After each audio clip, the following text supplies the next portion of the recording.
자, 오늘도 이렇게 화요 강연에 참석해 주셔서 감사합니다. 현재적으로 이제 참가자가 10분 정도 되시는데, 에, 보면은, 뭐, 이 강좌에 매번 강좌를 하지만, 이제 사람들은 항상, 뭐, 자신들 바쁜 일을 이게 제쳐놓으시고 또 하시는 분들 보면, 참, 이 꾸준히 하시는 분들 보면 아주 굉장히 나중에는 큰 어떤 이 성장이나 여러 가지 발전의 기회가 되는 것 같습니다.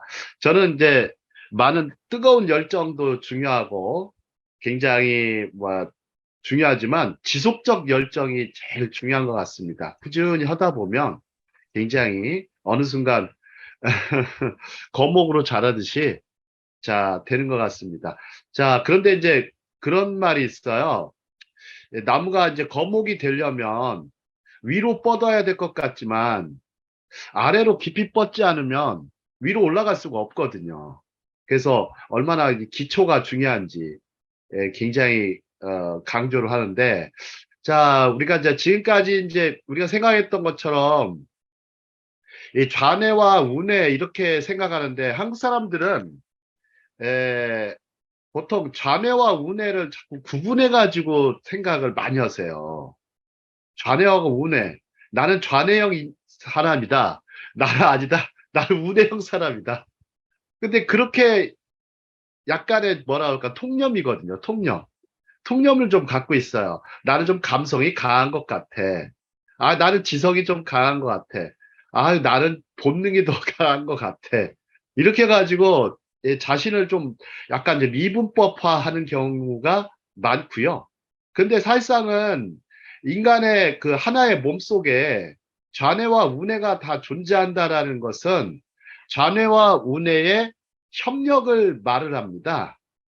그래서 얼마 전에 보니까 이제 서울대 박한선 교수께서 동아 사이언스 동아 사이언스에 뇌를 놨는데 에, 그 인간은 좌우 상관없이 뇌를 사용하는 인간이라는 거, 실제적으로 간단한 어떤 물건을 사더라도요, 혹은 잠깐 뭐 가까운 거리를 가더라도 좌뇌와 우뇌를 다 사용합니다.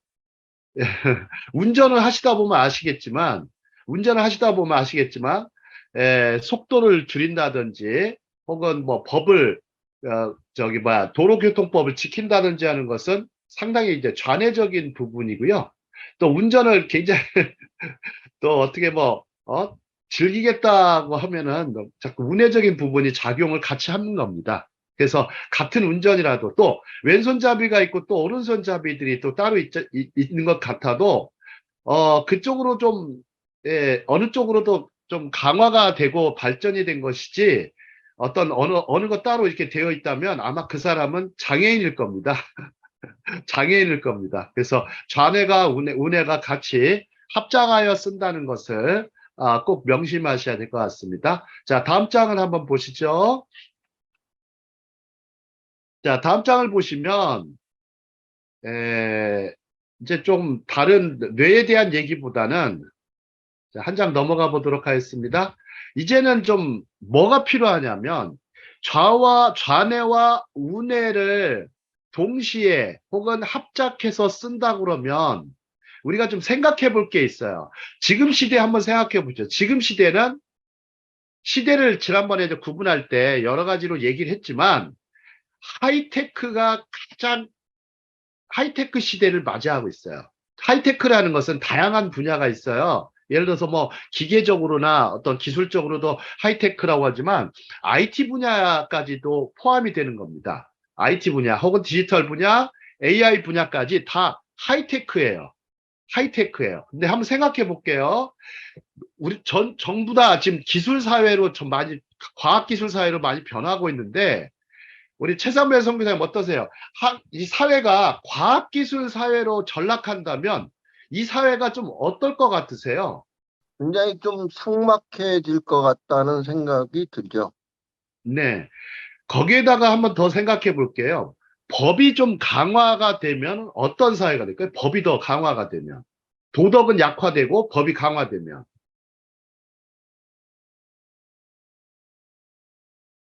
법꾸라지들이 많이 생기지 않겠어요? 어, 우리 태국의 김종국 선교사님 어떨 것 같습니까? 이제 하이테크 시대에 이 법도 기술의 발전과 더불어서 법도 굉장히 발달하거든요. 과학과 기술을 장비를 이용해서 예를 들어서 CCTV 같은 게 많이 등장을 하지 않습니까? 혹은 이렇게 안전장치라든지 혹은 여러 가지로 보안장치들이 많이 발달을 합니다. 자, 그 다음에 또 바이러스 퇴치를 하기 위해서 뭐 안티바이러스 프로그램이든 여러 가지 방호벽을 관련된 프로그램도 많이 발달을 합니다. 좀 어떨 것 같으세요? 이런 사회가. 그 음. 중국에 그 보면은 신호등에도 그 저기 신호 위반하면 그 보행 신호 위반하면 이렇게 사람 얼굴하고 이렇게 인포메이션이 뜬다는데요. 벌금 얼마. 아주 고도로 발달하면 뭐 이렇게 그렇게 안 되겠는가. 또 뭐 엘리베이터 탈 때도 얼굴 딱 보고 몇 층으로 그냥 자동 안내. 딴 층은 가지도 못하고. 아, 어느 철학자가, 어느 철학자가, 이 철학자 중에 하나 분이 이제 다니엘 핑크입니다. 다니엘 핑크인데 유태인 미래학자예요. 다니엘 핑크라는 분이 이제 세계적으로 아주 유명한 미래학, 지금은 가장 그 각광받는 분이신데 이분이 말씀하기를 기술사회, 과학기술사회는 끔찍한 사회라고 말씀하셨어요. 그러니까 사람들이 자꾸 유토피아를 자꾸 만들려고 하는데 우리도 좀 하이테크를 이용하고 지금 하고 있거든요. 유토피아를 만들려고 하지만 결국에는 끔찍한 사회라는 것은 이제 디스토피아가 되는 것이죠. 자, 유토피아는 그런 곳은 없지만 자꾸 사람들은 그걸 만들려고 해요. 특히 과학과 기술을 이용해서. 하지만 그것만 가지고서는 우리 사회가 이렇게 정말 삭막하고 끔찍한 사회로 잘 나갈 수밖에 없습니다. 그래서 이제 다니엘 핑크가 뭐라고 그러냐면 이제는 하이 컨셉과 하이 터치가 필요하다. 자, 하이테크에 반대되는 개념은 아니고요. 하이테크를 잘 이용하는 감성을 얘기하는 겁니다. 하이테크를 잘 이용하는 감성. 하이테크를 잘 이용하는 감성인데, 자, 예전에 보면 그 철학자 중에 제일 뛰어난 철학자가 칸트입니다. 칸트가 무슨 얘기를 했냐면, 순수 이성 비판인가 거기서 기억이 나는데요. 자, 역사상 이성이 감성을 이겨본 적이 없다는 거예요. 이성이 감성을 이겨본 적이 없다. 하지만 지금 사회에서는 자꾸만 이성적인 그런 부분이 굉장히 강화가 되는 것 같지만 한편으로 보면 그만큼 잃어버리는 것이 많습니다. 자, 사람들이요. 약간은 이성을 잃어도 굉장히 좋지 않지만 감성을 잃어버리는 것은 정말 좋지 않습니다.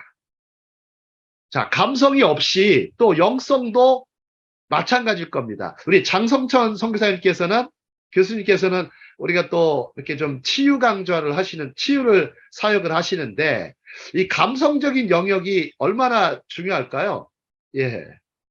아, 감성적인 부분은 마음의 영역이라 특별히 예수님의 산상수훈이나 신약에 보면은 감성 부분이 굉장히 많습니다. 지성보다도 네네. 더 많이 차지하는 것을 볼 수가 있어요. 네. 다른 방향으로 제가 얘기한 것 같습니다. 예. 예. 근데 그런 게 있어요. 이제 감성의 최대의 그 단점이요. 최대의 단점이 여기저기 걸 잘 수용하는 관점이 있어요. 잘 수용을 합니다. 맞지도 않는 거 잘 수용해요. 예를 들어서 감성적인 부분이 뭐냐면 지구가 태양을 주변을 도는데 태양이 지구를 돈다고 생각하는 거예요.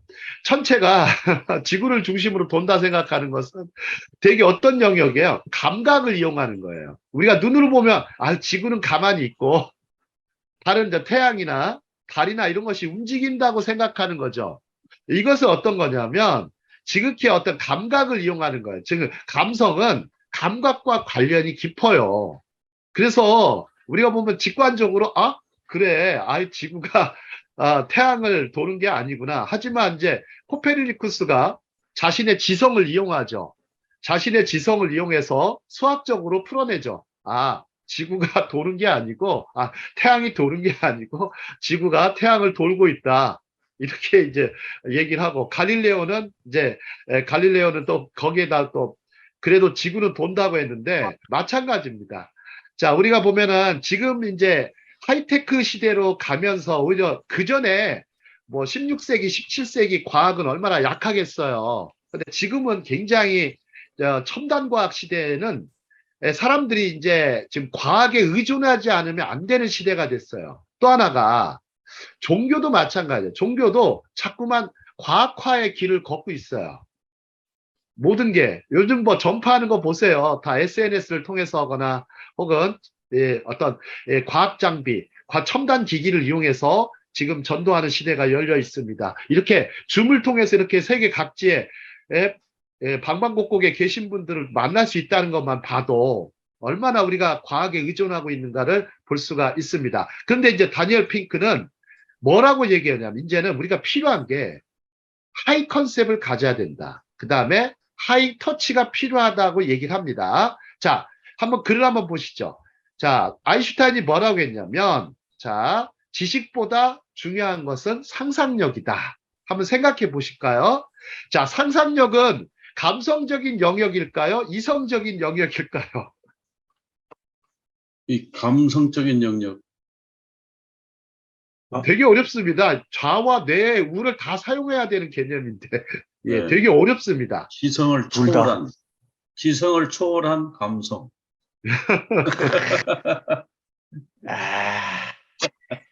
자, 한번 보시죠. 그런데 이제 유태인들은 아인슈타인 유태인이고 이제 다니엘 핑크 유태인인데 상상력에는 한계가 있을까요, 없을까요? 상상력은 한계가 있죠. 자기가 모르는 거는 상상. 예. 상상력의 유태인들은 한계를 딱 정합니다. 그렇죠. 얘는 상상이 한계를 넘어가면 망상으로 변해버려요. 허상이나 망상으로. 망상이 들면 이제 큰일 나죠. 근데 상상력을 한계로 정해놓으면 현실 안으로 끌어들일 수가 있어요. 현실 안으로. 그 유태인들이 왜 이렇게 노벨상을 많이 타는 이유가 상상력을 한계를 딱 정해놓고 그 안에서 현실로 끌어들여 옵니다. 현실로 끌어들어오지 못하는 것은 이 상상력이라고 이 사람들은 붙이지를 않아요. 뭐든지 이미지가 맺혀야 되는 거예요. 이미지가. 그 이미지란 말을, 이미지네이션이란 말을 쓴 것은 거기에 맺혀 있다는 얘기예요. 상이 맺혀 있다. 그렇기 때문에 유대인들은 거기에 대해서 한계를 딱 정하고, 물론 굉장히 뭐 상상력의 범위가 넓겠죠. 자, 그러면 창의력도 마찬가지입니다. 창의력이라는 것은 뭐냐면 잘 정돈된 상상력이라고 그랬어요. 창의력이 뭐냐면 잘 정돈된 상상력. 정돈이 잘 돼 있는 거예요. 어떻게? 지적으로, 지성적으로 잘 돼 있는 거예요. 그러면 한번 생각해 보시죠. 자, 지식이라는 걸 얘기했는데 지식이라는 것이 상당히 중요합니다. 근데 자, 우리가 보면 지성의 지도라는 게 있어요. 지성의 지도. 혹시 지성의 지도라고 들어보신 적 있나요? 지성의 지도? 예, 지성의 지도 제가 한번 강연할 때 얘기했을 거예요. 지성의 가장 하위에 속한 게 팩트입니다. 팩트. 사실이 있어요. 사실. 그 사실이 없으면 지성이 발휘할 수가 없어요. 사실 다음에 뭘 올라가죠? 데이터가 됩니다. 자료. 사실에 근거한 자료. 자, 역사적인 자료는 사료입니다. 사료. 그래서 사실에 근거하지 않으면 안 돼요. 증거에 기반하지 않으면 안 되고 실험의 결과가 정당하게 잘 나와야 돼요. 그 다음에 사회과학적으로는 타당성이 높아야 됩니다. 그래서 그런 것들이 자료가 되고 그 자료가 잘 정리되고 또 굉장히 어떤 실용화되면 그걸 정보라고 하죠. 정보. 그래서 자료 위에는 정보가 있습니다. 그러면 정보 위에는 뭐가 있습니까? 자, 사실, 자료, 정보가 모여지면 바로 지식이 되는 겁니다. 그거를 지식이란 말로 쓸 수도 있고, 다른 말로 좀 어려우면 이론이라는 단어라든지 혹은 어떤 학설이라든지 법칙이라고도 말을 할 수가 있습니다. 그거를 지식이라고 할 수가 있어요. 이 지식. 그러면 지식 위에는 뭐가 있습니까? 이 모든 것을 이용할 줄 아는 지혜가 있겠죠. 예, 지혜가 지성의 지도에서 상당히 높은 부분에 있습니다. 그러면 지혜 위에는 또 뭐가 있겠습니까? 이것들을 다 이용할 수 있는 거. 그걸 유태인들은 창의력이라는 말을 붙입니다. 창의력이라는 말을 붙입니다. 왜냐하면 창의력이 상상력하고 만나지 않으면 절대 그 창의력이 나올 수가 없어요.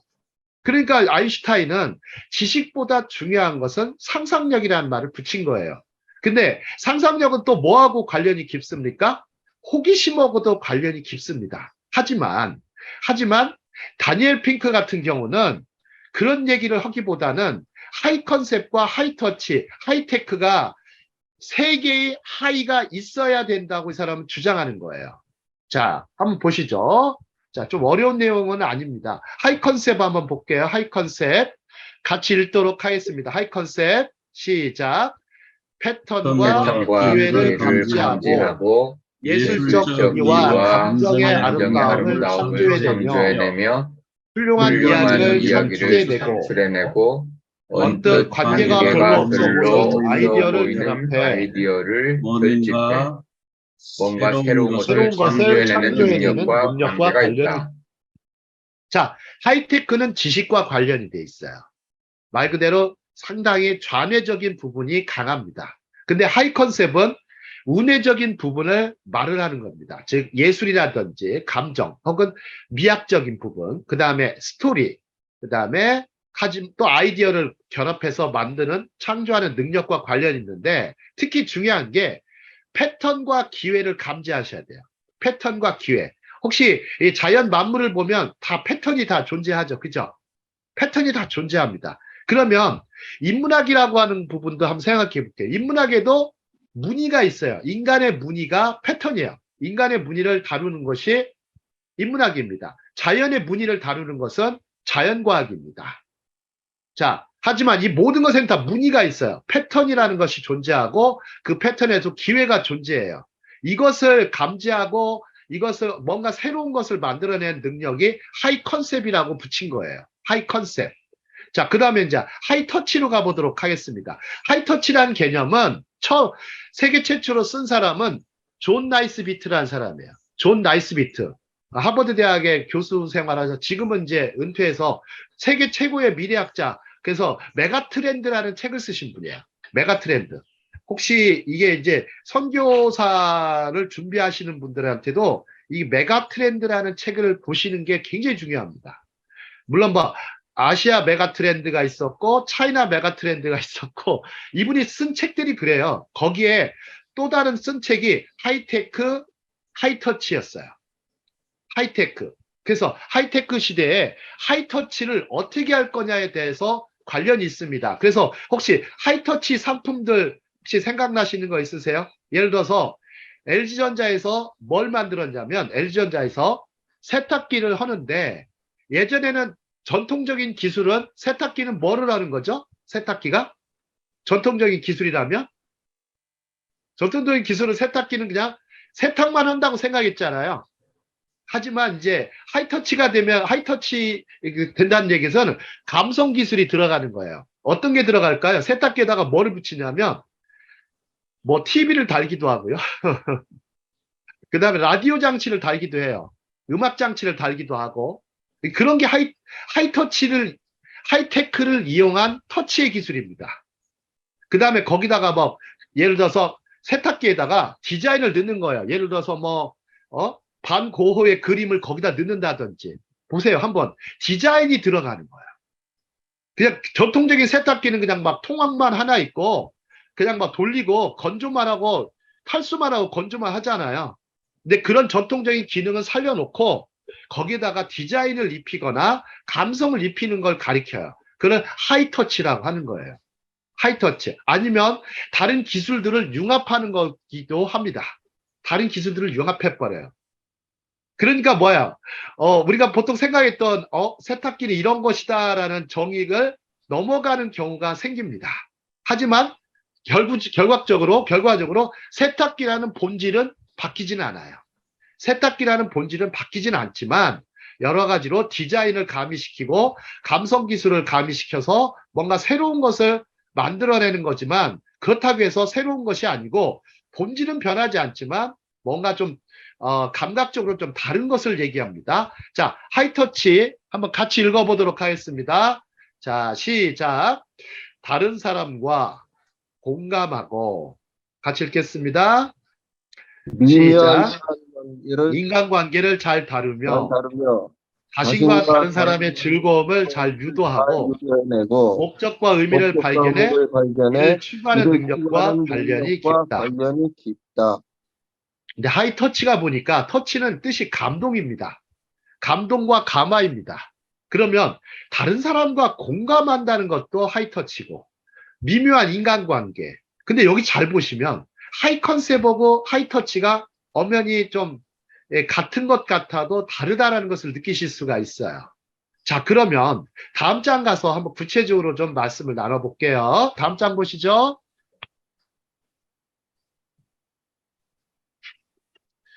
자, 이제는 한번 생각해 보시죠. 자, 소제목이, 자, 기능만으로는 안 된다. 자, 이제 디자인으로 승부하자. 기능만으로는 안 된다. 디자인으로 승부하자. 자, 한번 생각해 보시죠. 자, 비즈니스와 교육은 서로 닮은 점이 많다 그랬습니다. 자, 비즈니스와 교육은 서로 닮은 점이 많은데 다니엘 핑크는 제일 먼저 디자인으로 승부하라고 주문합니다. 자, 우리가 한번 디자인에 대해서 잠깐 말씀을 나눠볼게요. 자, 우리 최선멜 목사님은 디자이너면 좀 뭐가 제일 먼저 떠오르세요?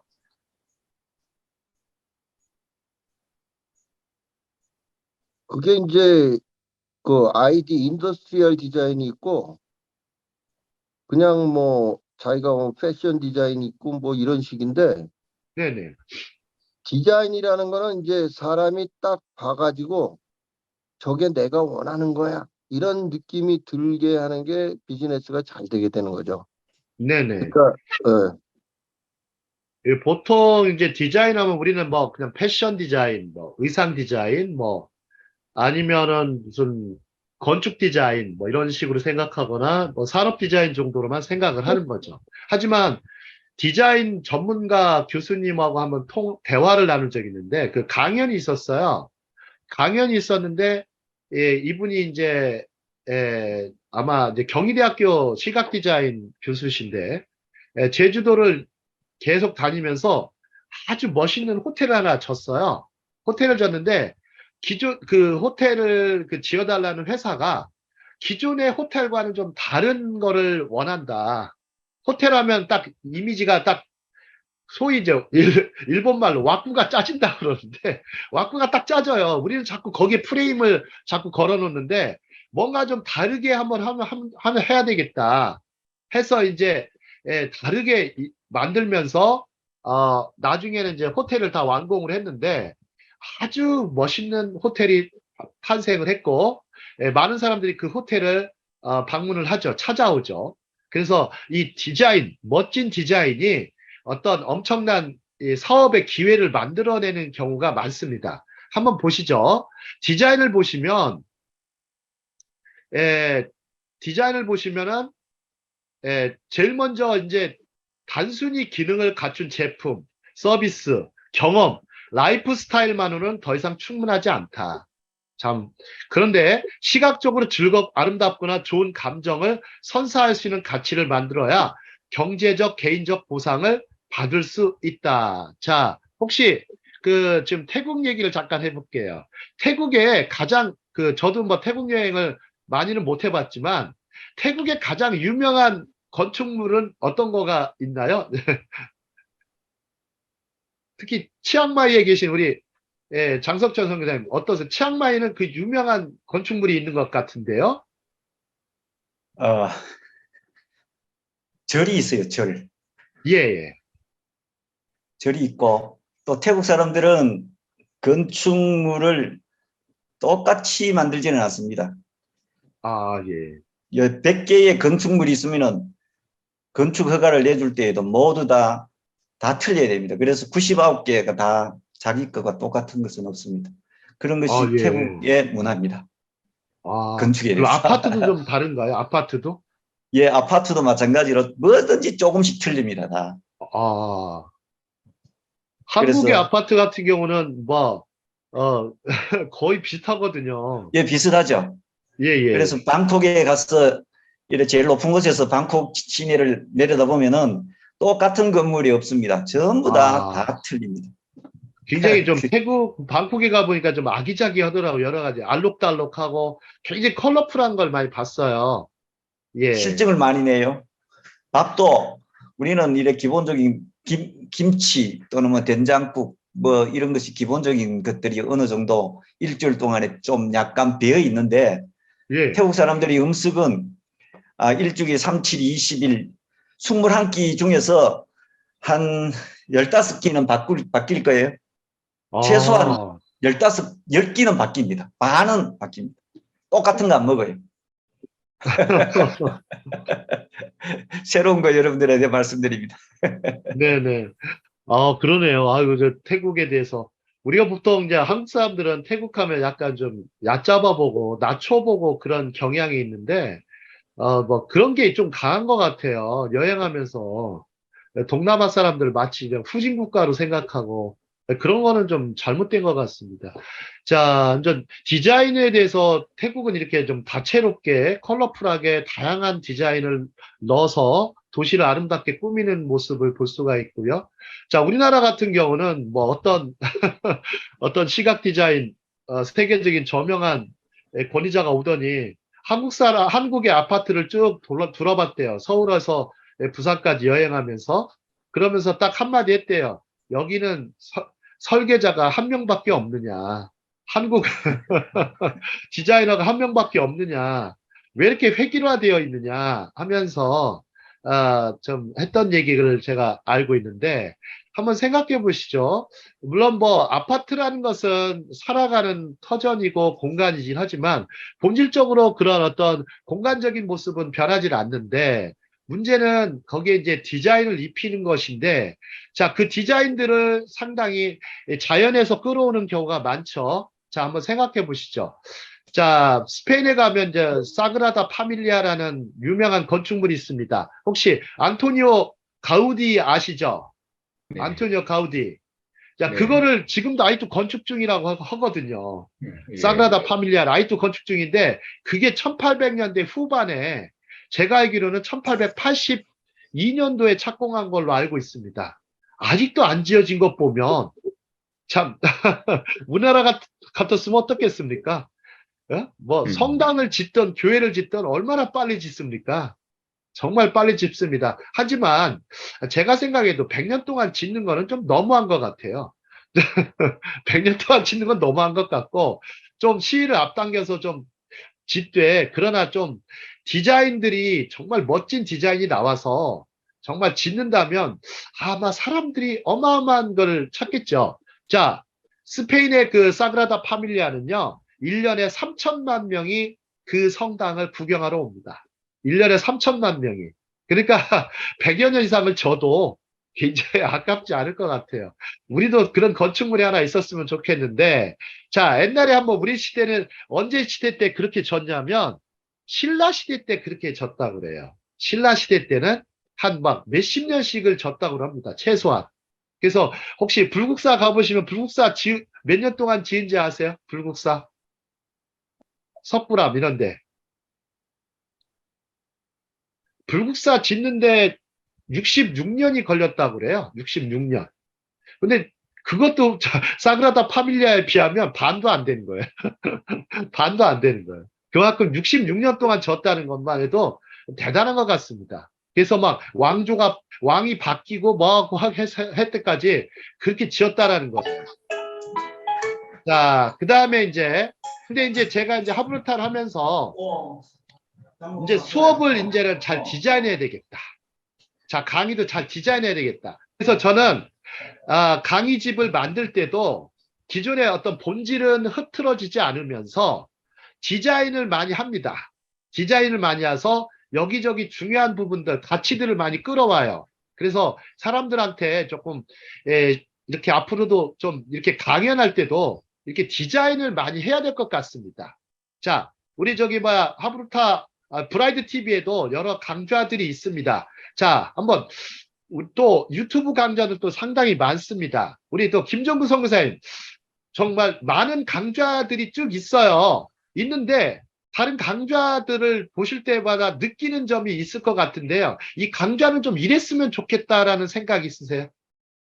어떤 강좌들이 있어요. 예를 들어 보면은 대부분은 어떤 흥미 위주의 강좌가 있을 것 같고요. 너무나 예. 지나치게 내용 위주로만 가는 경우도 있을 것 같고요.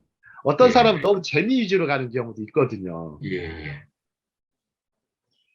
근데 결국 강좌는 두 가지가 돼야 돼요. 유익하든지 재미있든지. 예. 유익하든지 그렇죠. 재미있든지. 그러려면 이 강좌에 디자인을 입히는 것이 필요하죠. 그래서 예. 디자인을 입히다 보면 누구나 참여한 사람들에게 보상적 가치가 주어지게 해야 된다. 보상적 가치, 즉 유익해야 돼요. 유익하지 않으면 안 된다. 1차적으로. 실제적으로 지식적인 부분도 중요하고 이것을 전달하는 과정에서 또 굉장히 심리적이고 감각적인 즐거움을 줘야 되겠죠. 자, 하여튼 유명한 명강사들 보십시오. 명강사들 보시면 솔직히 지식적인 내용은 별로 없습니다. 별로 들을 게 별로 없어요. 근데 어떻게 이렇게 조합을 잘하는지 아주 재밌고 아주 유머도 강하고 거기에 어떤 수업이나 강의의 디자인들을 요소요소에 잘 배치를 잘합니다. 요소요소에 배치를 잘해요. 그럼 우리가 필요한 것은 배치를 잘해야 될 것 같아요. 자, 다음 장 보시죠. 다음 장 보겠습니다. 자, 이제는 단순한 주장만으로 안 된다. 뭐가 필요하냐? 스토리를 겸해야 한다. 자, 주장과 스토리는 굉장히 다릅니다. 주장과 스토리는 굉장히 달라요. 자, 한번 보시죠. 우리 시대 보죠. 정보와 데이터는 홍수처럼 넘쳐나요. 여기에 강력한 메시지를 자꾸만 쏟아내는 것만으로는 부족합니다. 왜 그럴까요? 사람들이 자꾸만 기대 수준이 많이 높아졌어요.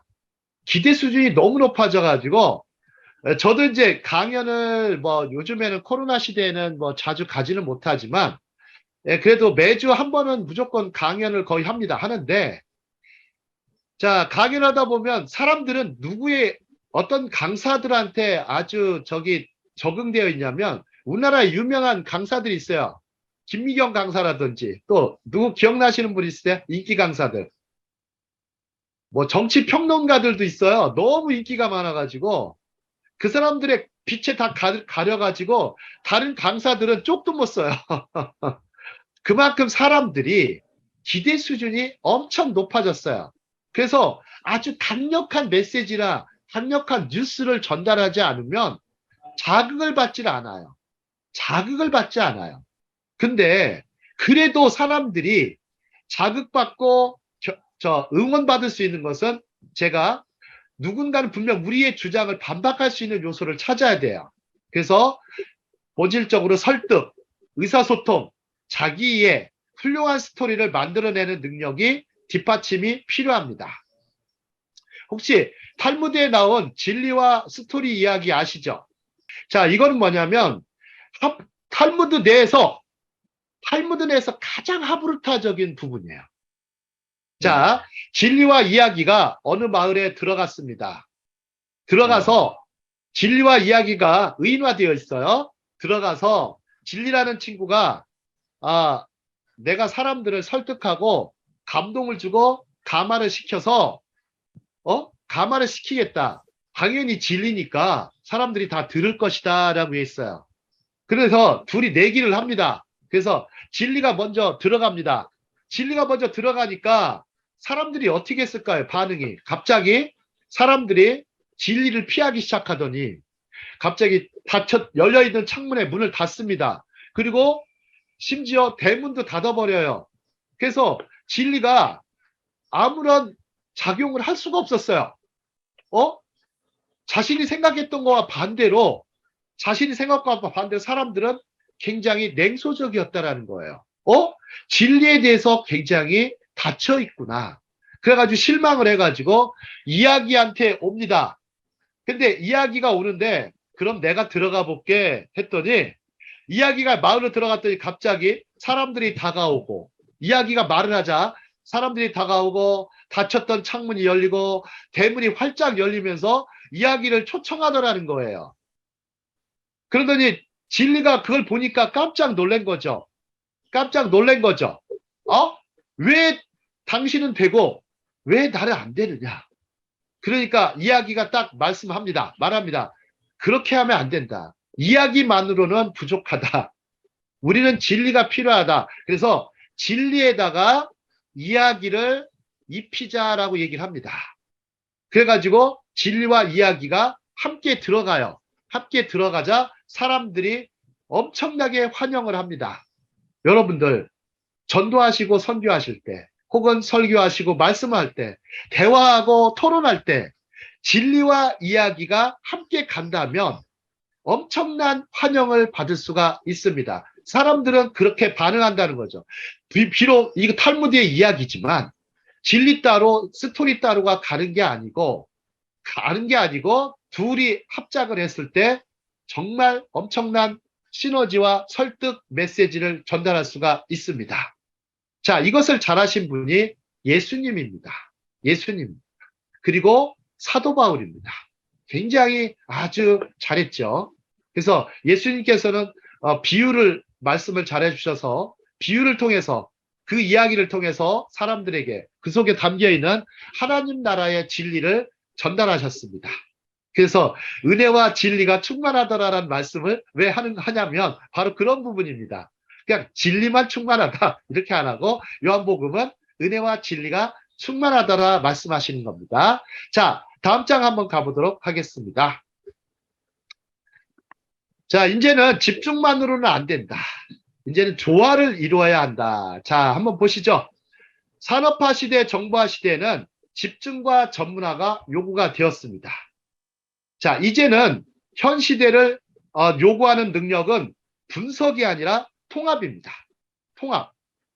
자, 통합이란 말이 이해가 안 되면 모자이크 조직을 생각해 보면 됩니다. 한번 생각해 보시죠. 우리가 보면 조직들 잘 보시면 모자이크를 잘 떠올리시는 게 맞습니다. 자, 모자이크가 굉장히 우리가 별거 아닌 것 같아도 자, 어떤 그 페르시아의 이 거울을 아주 유명한 보석과 같은 거울을 세공하는 사람이 있었어요. 세공하는 사람이 있었는데 이게 거울을 운반하다가 거울이 깨집니다. 이 왕궁에 엄청나게 큰 거울을 왕궁에 납품을 해야 되는데 이게 깨졌어요. 운반하다가. 그래서 이거를 이 사람이 어떻게 했을까요? 왕궁에 납품을 해야 되는데 못하면 어떻게 되죠? 처벌을 받을까봐 두려웠습니다. 근데 갑자기 생각을 해봤습니다. 이 세공하던 사람이 옛날에 거울이 얼마나 비싼지 아십니까? 지금 거울이야 굉장히 싸죠. 옛날 거울은 어마어마하게 비쌌다고 그래요. 정말 뭐 집 한 채 값이 아니에요. 집 수십 채 값이 해당하는 분량의 거울입니다. 그를 뭐 여러 가지 장식까지 넣었으니까. 그래가지고 이 사람이 어떻게 했냐면 거울을 이렇게 나눠가지고 모자이크를 만들었어요. 그래가지고 그를 왕한테 바쳤더니 왕이 굉장히 실망할 것 같았는데 왕이 보니까 이게 너무 멋있거든요. 그래서 그게 뭐라고 그래요? 스테인드 글라스라고 그래요. 스테인드 글라스. 스테인드 글라스가 페르시아의 아주 유명한 예술품이 되었어요.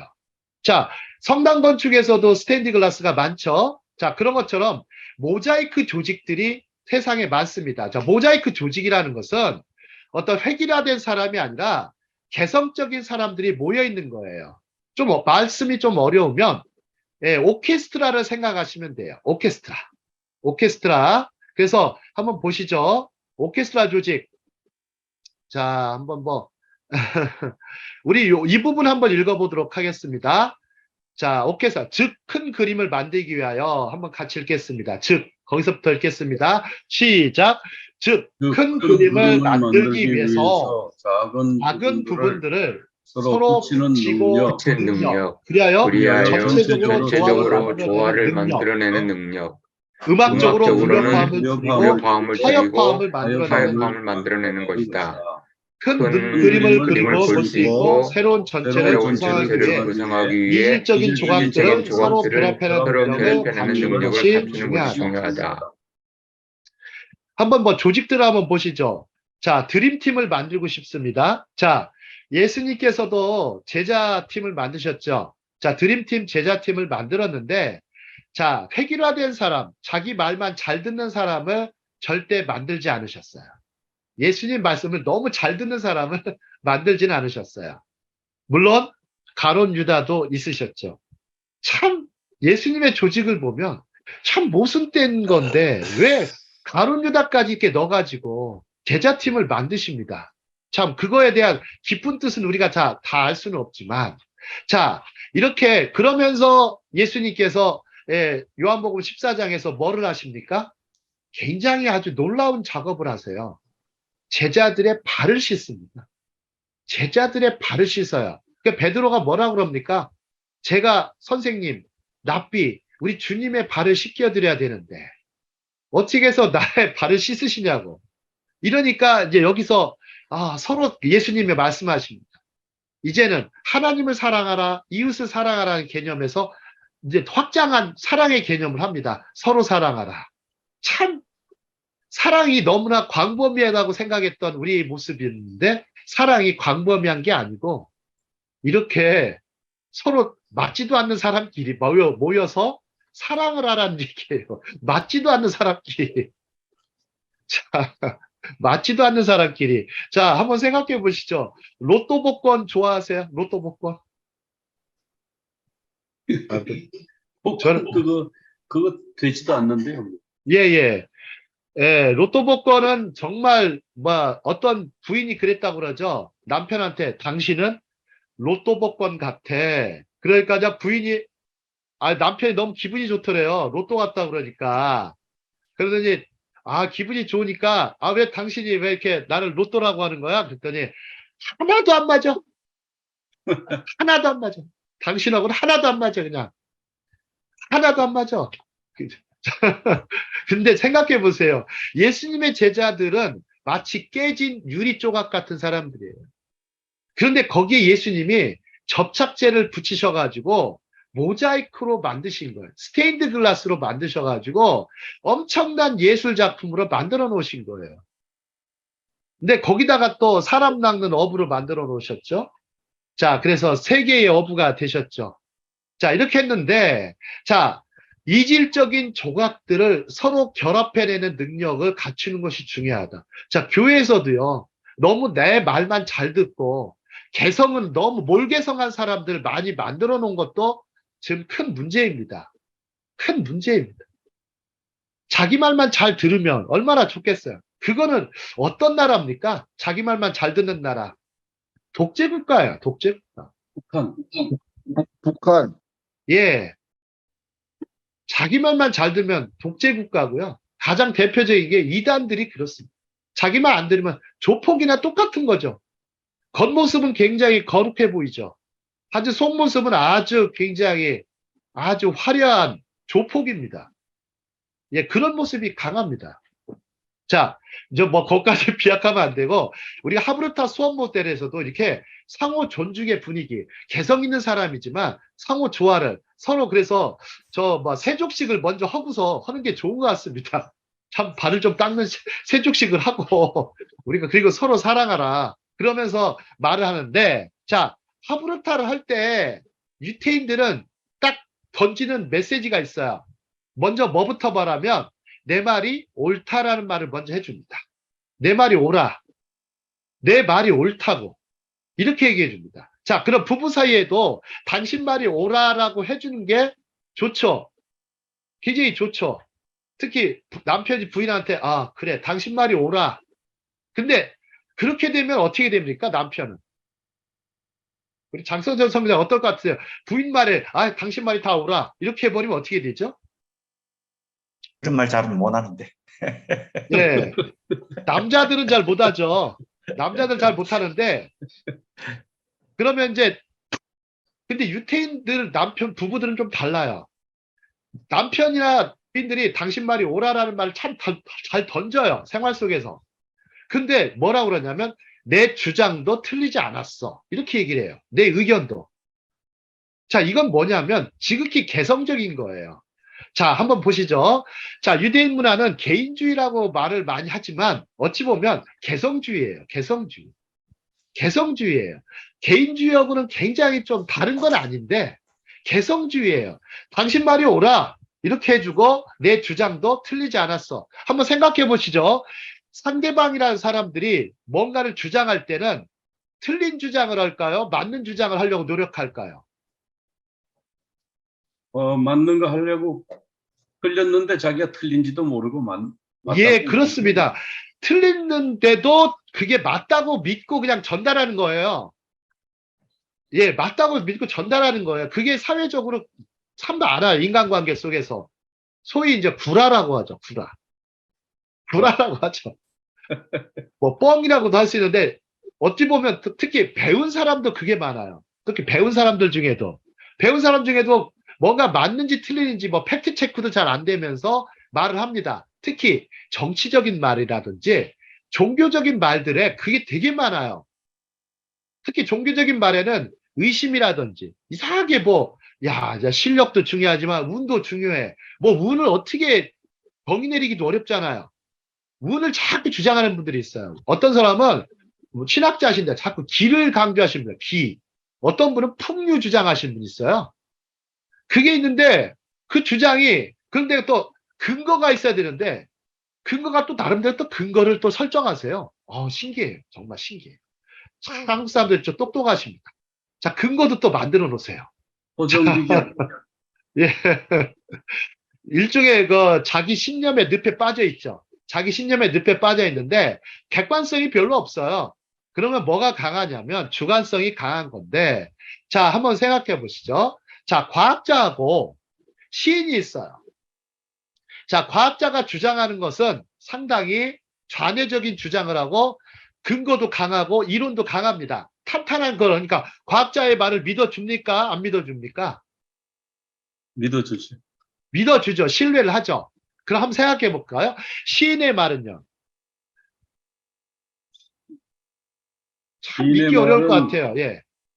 시인의 말은 뭐 맞는 말이라기보다는 그냥 감성을 자극하는 공감해준다 그러고 공감이 된다 그러고. 예. 네. 성경을 역사서로 보실까요? 문학서로 보는 게 나을까요? 한번 보시죠. 역사적으로 그게 이제 그 고고학적으로 이제 입증이 되잖아요. 그 네네. 고고학이 발전하기 전에는 그게 이제 다 흑운 줄 알고 특히 이제 좌파 또 그 무신론 계열에서는 그게 허구다. 그런데 뭐 니느웨가 허구다 그랬거든요. 니느웨가 발굴이 됐잖아요. 네. 바벨론도 발굴이 됐고. 예. 그러니까 근데 한번 생각해 보시죠. 자, 고고학이라는 것은 굉장히 현대 과학까지 이용해야 되는 아주 고도의 학문입니다. 저도 이제 고고학 수업을 들어보고 한번 고고학 발굴지도 가보니까 근데 사람들이 고고학 유물이 발견된다고 해서 과연 그 사람이 믿음이 들어갈까요? 사람들이? 희한하죠. 과학이 아무리 과학이라는 역사를 동원한다고 해도 사람들은 믿음이 들어가지가 않습니다. 희한한 일입니다. 역사적인 증거가 너무 많은데도 심지어 부활의 증거도 너무 많은데도 불구하고 사람들은 그거를 굉장히 믿음으로 저기하지 않습니다. 그렇다면 다시 한번 볼까요? 그러면 문학서로 얘기해 볼게요. 자, 시인이 있어요. 시인의 말은 믿을 수가 없어요. 시인의 말은 믿을 수가 없어요. 하지만 또 안 믿을 수도 없어요. 웃기죠? 자, 한번 생각해 보시죠. 예수님을 옛날에 제가 한번 예수님의 4대 이제 복음서를 읽는데 그때가 저 고등학교 3학년 때였어요. 저는 아주 굉장히 굉장히 똑똑한 학생은 아니었지만 졸업을 앞두고 이제 복음서를 읽는데 이건 너무나 너무나 이분은 참 시인 같다라는 느낌을 너무 많이 받았어요. 말씀하는 것 자체가 너무나 시인인 거예요. 이거는 보통 뭐 다윗의 시편도 공부를 해봤지만 너무나 시인 같으니까 이분은 소설가는 아니고 시인이다 해가지고 저는 이제 나사렛 시인이라는 별명을 붙였어요. 예수님께. 그래서 대학교에 와서 이제 선교단체, 선교교회 들어오면서 이제 성경 공부를 하다가 그래서 목사님이 이제 질문을 던지는 거예요. 여름에 질문을 던지는데 너는 예수님을 누구라고 생각하냐? 그래서 제가 나사렛 시인입니다. 그랬더니 다른 사람들은 다른 친구들은 뭐라고 그랬어요? 다른 선배들하고 동기는 아유 우리 왕의 왕이시고 주의 주 이렇게 붙였어요. 근데 저는 나사렛 시인이라 붙이니까 목사님이 의외를 가지신 거예요. 왜 너는 시인이라고 말을 하느냐? 보십시오. 성경책은 과학책도 아니고 역사책도 아니고 정말 놀라운 예수님의 이런 어떤 시적인 이런 표현들이 너무나 저는 이게 감동되고 너무나 은혜 받기 때문에 저는 이 부분 때문에 저는 예수님을 믿은 것입니다. 이렇게 했는데 정말 사람들은 와, 왕의 왕, 주의 주 이렇게 해서 정말 믿을 것 같지만 의외로 아니더라는 거예요. 저 개인적인 경험입니다. 그러다가 이제 신앙 체험도 많이 하면서 이제 정말로 하나님을 정말 믿어진 것이 아니라 정말 하나님의 은혜가 임해서 믿어진 것이죠. 은혜가 믿어진 것이죠. 한번 생각을 해볼게요. 자, 우리가 믿음이란 무엇인가라는 질문을 잠깐 던져보겠습니다. 자, 믿음이란 무엇인가? 자, 우리가 한번 생각해 볼게요. 믿을 수 있는 걸 믿어야 믿음일까요? 아니면 믿을 수 없는 걸 믿어야 믿음일까요? 이제 둘 다. 그 이제 헬라어에 보면은 그게 이제 피스토스인데 예, 피스토스, 예. 피스토스가 그게 이제 믿음인데 그 피스토스는 하나님이 주시는 거다 이렇게 예, 사전에 예. 보면 아예 그렇게 설명이 돼 있어요. 예, 예. 하나님으로부터 오는 믿음, 하나님이 예, 예. 믿음을 주셔야 그게 믿어지지. 뭐 자기가 연구해가지고 뭐 이렇게 믿어보려고 그러면 그게 참 힘들죠. 그래서 많은 어떤 지성인들이 하나님을 믿지 못하는 이유가 과학적으로 접근하고 역사적으로 접근을 하기 때문에 혹은 신학적인 것도 마찬가지 접근하려고 하기 때문에 실제적인 믿음은 들어오질 않는 겁니다. 물론 그 지성을 쫓는 믿음은 필요합니다. 반드시 지식이 필요하고요. 사도 바울처럼 필요한데 그런데 정말 하나님이 주시는 은혜가 없이는 성령으로 말미암지 않고는 저는 믿어질 수 없다고 생각해요. 그래서 믿음은 믿을 수 없는 것이 믿어지는 일이라고 저는 봅니다. 자, 그럼 생각해 보실까요? 다른 걸로 한번 볼게요. 그럼 용서는요? 용서할 수 있는 사람을 용서하면 저는 참 용서 다 할 수 있을 것 같아요. 근데 참 용서할 수 없는 사람을 용서해야 진짜 용서라고 생각이 듭니다. 자, 저도 그걸 어떨까요? 많이 생각해 봤는데 내가 진짜 용서받았다는 거를 확실히 알기 전에는 남 용서 못해요. 예, 예. 내가 용서받았다는 거 그거를 알아야 돼. 어찌 보면은 이 감사도 마찬가지입니다. 감사도 어찌 보면 감사할 수 있는 조건에서는 뭐 다 할 수도 있겠죠. 하지만 또 감사할 수 없는 조건에 가볼 때 보면 저 자신은 경험상 불평도 많고 불안도 생기고 그런 거 많거든요. 자, 좀 감사할 수 없는 조건에서도 이제 감사할 수 있는 거. 자, 이거는 정말 쉽지 않을 것 같습니다. 근데 정말 쉽지 않은 거를 저희들 하고 있는 것 같습니다. 쉽지 않은 거, 믿음, 용서, 감사, 사랑. 이 쉽지 않은 것을 하는데 이 쉽지 않은 것들을 이렇게 조화를 이루어서 살아가야 되는 것이 그리스도인의 표지라고 저는 생각이 듭니다. 자, 이제는 우리가 필요한 것은 이제는 뭔가 불협화음보다는 조화를 이루려면 이질적인 것들을 서로 결합해내는 능력을 갖추는 것이 중요합니다. 자, 하브르타에서는 하브르타의 묘미가 바로 거기에 있습니다. 거기에 있습니다. 그래서 하브르타의 최종 목적에 해당하는 부분이 뭐냐면 어떤 랍비가 써놓은 글이 있어요. 하브르타의 최종 목적이 뭐냐? 유대인들이 왜 하브르타를 해서 이렇게 엄청난 저걸 했는데 그 목적이 뭐냐 했더니 사랑의 사람이 돼야 된다. 목적은 거기에 있다고 그래요. 사랑의 사람이 돼야 된다. 지식인을 양성하고 어떤 전문가를 양성하고 엄청난 어떤 그런 것들은 교육의 과정이긴 하지만 교육을 통해서 가능하잖아요. 하지만 최종 목적은 이렇게 교육을 받고 혹은 여러 가지로 뭐 어떤 훈련을 받고 여러 가지 노력하는 모습들은 결국 사랑의 사람이 되어서 이 세상을 아름답게 변화시키는 존재가 돼야 된다. 세상을 변화시키는 힘은 바로 사랑에 있다라고 랍비가 얘기했죠. 그래서 우리도 생각해 보면 예수님께서도 우리가 사랑의 사람이 되도록 당부를 하신 것 같습니다. 서로 사랑하라. 그래서 성경의 메시지에는 결국에는 서로 사랑하라는 것까지, 물론 하나님을 사랑하고 이웃을 사랑하라, 서로 사랑하라. 그러려면 서로 상호 존중을 먼저 해야만 하지 않겠습니까? 상호 존중하는 분위기가 되지 않으면. 근데 상호 존중하는 데가 너무나 없습니다. 너무나 없어요. 정말 상호 존중. 부부간에도 저도 마찬가지지만 제가 존중받고 싶어서 존중해 줄 게 아니라 제가 존중을 해줘야 존중을 받는다는 걸 많이 느껴요. 존중을 해줘야 존중하는데 이거 참 되게 어렵더라고요.